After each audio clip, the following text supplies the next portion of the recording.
kick pattern is critical in songs, and if you're not nailing these kick patterns, you're gonna sound like an amateur.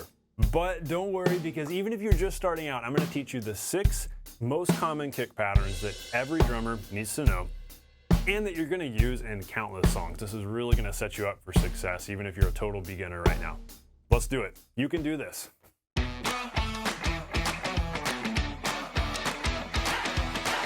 Hey, welcome to The Non-Glamorous Drummer, where I help you become the drummer who nails songs, the musician who sounds awesome with a band. And I help you do this by teaching you the core drumming skills, the non-glamorous skills that get you results faster.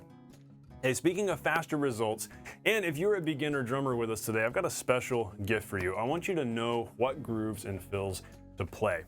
I want you to grab my 25 practical rock grooves for the beginner drummer free e-guide. This guide's really cool because it's kind of just like a cheat sheet. It just lays out, here are a bunch of common grooves you're going to use in a bunch of songs and some common fills. And so it's just a great starting point, literally just spoon feeding you. Here's some stuff you're going to use a bunch. And so this guide is a really good next step from today's lesson, because today we're talking about these 6 kick drum patterns that you need to know. And I think all of these are in that guide, plus some more and some more variations, because really these 6 are what we can boil it down to. Then you can go further beyond that. And so this guide is going to be your next step. It's going to give you a lot of fun stuff to practice that really will just be a springboard for success, where you'll be able to take all of this, learn this stuff, and then go and play songs and have a blast on the drums, which is probably why you got into the drums. That's my guess. And so I want to help you get there and have fun playing songs. So go grab that guide, 25 practical rock grooves and fills for the beginner drummer. It's in the description and totally free, my gift to you. All right, on with today's lesson. Let's do this. When you're starting out on the drums, when you're a beginner, it's really hard to decipher the kick pattern in a song. Some songs are easier than others, but some it's just hard to figure out, what's the drummer doing? Okay, the kick pattern just changed. What did it change to? And it's hard to keep track of all these things throughout a song. And a lot of times it just feels like there's way too many kick patterns. Trust me, I get it. I understand this. I remember in my early days of playing, back when I was in high school and I was starting to play with some professional musicians, I know I was driving bass players crazy because I struggled to really pay attention to my right foot and my kick drum. There were so many things going on in my head, and I just wasn't paying attention to what my groove was, what the foundation of my groove was, that critical element of the kick pattern.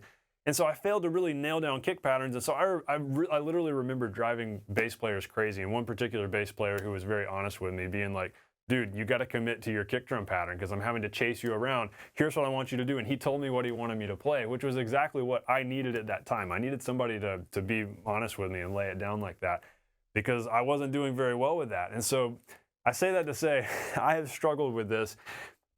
And eventually I realized, okay, kick drum pattern is very important in music. I eventually had that pounded into my head. So I knew, okay, I need to work on this. I need to start paying attention to it. And so I started noticing, okay, there are certain kick drum patterns that we hear all the time. Whether you're playing in church, whether you're playing worship music, whether you're playing in a classic rock cover band, you're playing like funk, you know, there's a lot of different genres out there, and there are a lot of different time signatures and feels and vibes and types of grooves. But when you boil it all down, there really aren't more than, 5, 6, 7 main types of kick drum patterns. And so that's what we're going to do today. If you learn just a few really common ones, then you can use these in a ton of songs. And so that's my hope for you today. If you learn these 6 kick drum patterns, which are notated in a PDF guide you can go download for free and take to your practice room. If you learn these, from there you can then learn other stuff much more easily, and you can learn to recognize these. When you learn them, you then know to recognize them, which helps your ear and gives you a lot of confidence in your ability to pick out drum parts. So let's dive into this. I'm just going to play through these 6 kick drum patterns. I'm going to label them on the screen so you'll see which one is which. Go download the notation guide so you can see the notation too. But I'm just going to play through these back to back. I'm going to play each one 4 times. These are the 6 kick drum patterns. But hey, here's the deal. There's still one problem, especially if you're a beginner drummer, that you're probably going to be running into. Even if you learn these, if you work on learning these and you're like, okay, Stephen, this is great. Thank you for sharing these with me. There's still a big problem, though, that you're going to be running into, and that I want to make sure you are empowered to solve. So we're going to talk about that right after I play through these. Okay, you ready? Let's go.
So that's it. Those are the 6. And I promise you, if you learn those 6, you're going to be able to play a lot of stuff and use these in a whole bunch of songs.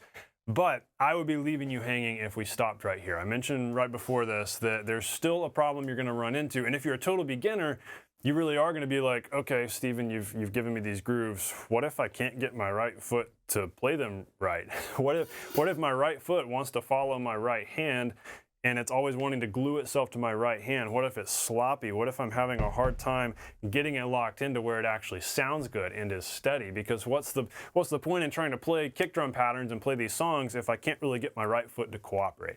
And that's the big problem that so many drummers run into, whether they're beginners, but even intermediate players. I've heard intermediate drummers where their kick drum is just sloppy. Their right foot has a hard time locking in, and so whether or not they're playing the right kick drum pattern, it doesn't feel good. It doesn't feel right. And that critical element of the kick drum pattern just doesn't work in the song because it's sloppy and shaky and their groove doesn't have a good foundation. So if you know that's you, because I know this was me, where not only was I playing the wrong stuff, it wasn't solid, we've got to make sure we get that right foot tight. So I want to give you a couple of quick actions to take to practice freeing your right foot from your right hand or locking it in with your right hand and making sure it's super tight. That way you can play these patterns well. So go grab the notation guide. So you've got these 6 grooves that you can start practicing, but take these actions here and practice these things to help you nail those better, if that makes sense. So first thing I want you to do, just practice playing 8th notes with the right hand. You can do it, ride or hi-hat or wherever. 8th notes with the right hand and 8th notes with the kick, just like this.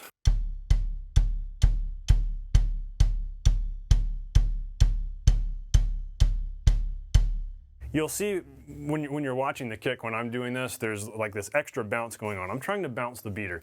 I believe you're going to get a better sound, a better feel, and have a more relaxed leg and foot if you are bouncing the beater. Whole bunch of reasons for this. We dive into this in other lessons, so I won't argue the entire thing right now.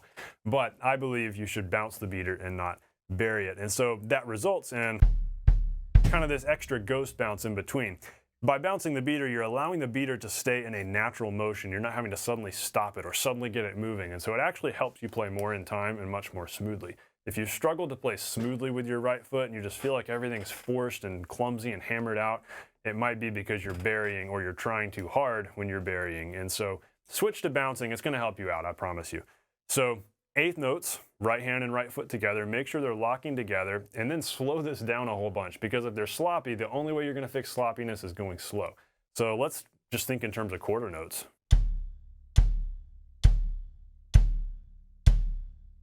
One reason I'm playing my right hand timekeeping on the rim of the snare is so I can hear if they're exactly together. If you're on the ride, you can still hear if they're together, but there's so much wash, it's easier to have a quick articulate sound so you can hear if anything is slightly off. Very unforgiving.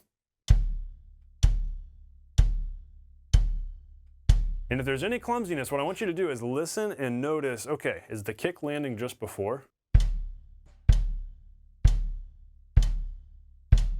In those examples there, the kick was just a hair early, or is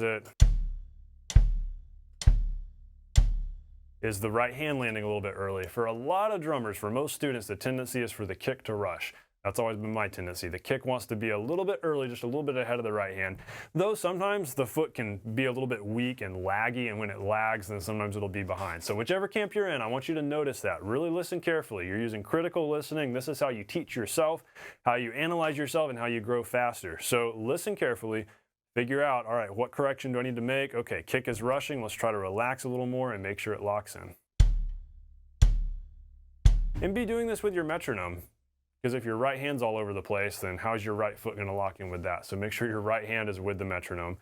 And that way right hand can then lock, right foot can lock with right hand, and everybody's happy and all on the grid with the metronome. Then once we've done that, once we've established, okay, right foot can lock with right hand, now let's offset them and do this. This is the number one challenge with beginners, getting this to happen smoothly, because it's very easy to end up with where you just easily get shaky. So go very slowly with your metronome.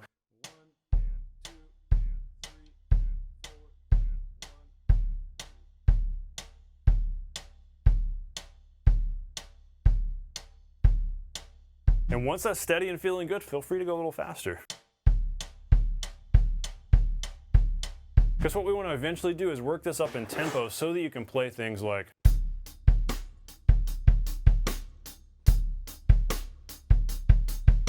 Because in playing that groove, there's a whole bunch of back and forth.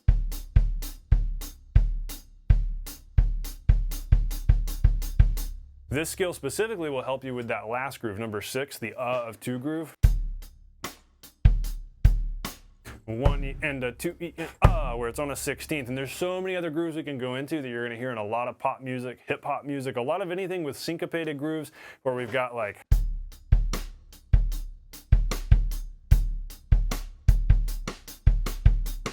And the fundamental way to practice anything like that is just practice singles. Like if your left hand's got to land in between, practice.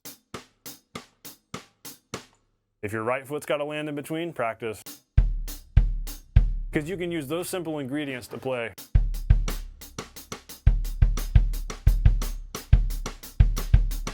And build the most syncopated funky grooves instantly just by playing singles between the timekeeping hand and kick or snare. If that doesn't make sense, just think about it for a second. Think about how if the kick or snare can offset from the timekeeping hand, that means it is syncopating. That means it's playing on a syncopated part of the beat. So you can dive into deep syncopation here and making up, improvising cool rhythms if you can just train right foot and left hand to play off of the right hand and fill in the space. It's that simple. Don't overthink it. And so practice those two things, literally. It's those two action steps. Practice locking the right foot with the right hand.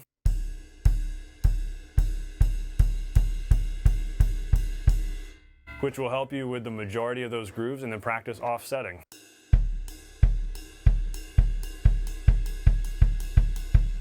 And bonus step is doing the same thing with the hands. Which should be pretty easy. It seems so beginner and ridiculously easy, but make sure both hands can play in sync. And then singles back and forth.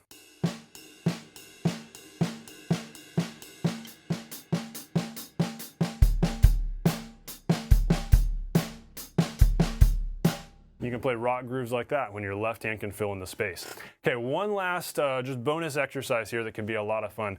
Practice playing a dotted 8th pattern on the kick underneath 8th note timekeeping. What do I mean by this? It's sort of polyrhythmic, and what we end up with is something like this.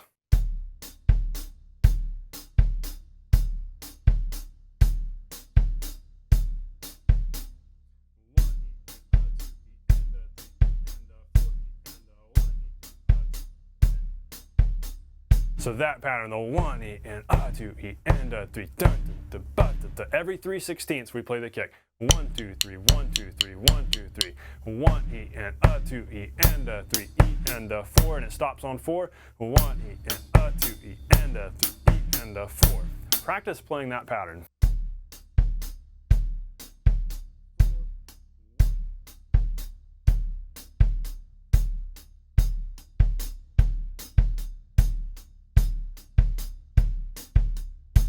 That'll really test the independence between timekeeping hand and kick. You could add a backbeat into that.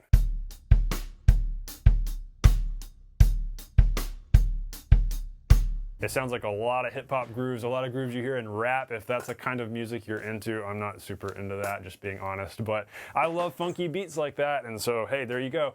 You can play that kind of kick drum pattern. Super musical, super fun, and it's literally just a dotted 8th pattern, a polyrhythmic kind of pattern with the kick drum that'll really test that independence there. And so you can use that, and that'll show up in a lot of grooves too. So hey, we're keeping this simple. This is nothing crazy here. These are things that you as a beginner can practice, or if you're revisiting this stuff because you know you need to tighten up your kick, this is going to help you. But hey, what's going to especially help you is grabbing that guide I told you about earlier, the 25 practical rock grooves and fills for the beginner drummer free PDF e-guide, because it's got even more kick drum patterns, more grooves, fun fills. You can take all of that and practice that, print it out, take it to your practice room, whatever you want to do. There are also audio recordings of all of them so you can hear what they sound like as you're practicing, and that'll help you learning notation. If you don't know notation, you can kind of learn these by ear and then follow along, and you'll get the hang of the notation because it's not difficult. But that's going to really help you go even further with this. So hey, take this, run with it, have some fun. Tell me in the comments, what is a song you can think of that has one of our 6 kick drum patterns? So remember, first we had the money beat, or we had the 4 on the floor, We had, let's see, make sure I don't miss one. We had the We Will Rock You. So there's an easy one. We had the Rock Ballad. We had the And of Two. We had the Of Two, one and a two and Name a song that has one of those. I bet you'll think of one pretty quickly that's got a money beat or a four on the floor or a We Will Rock You. Those are extremely common. Those you will use all the time. So think of a favorite song that uses one of those patterns.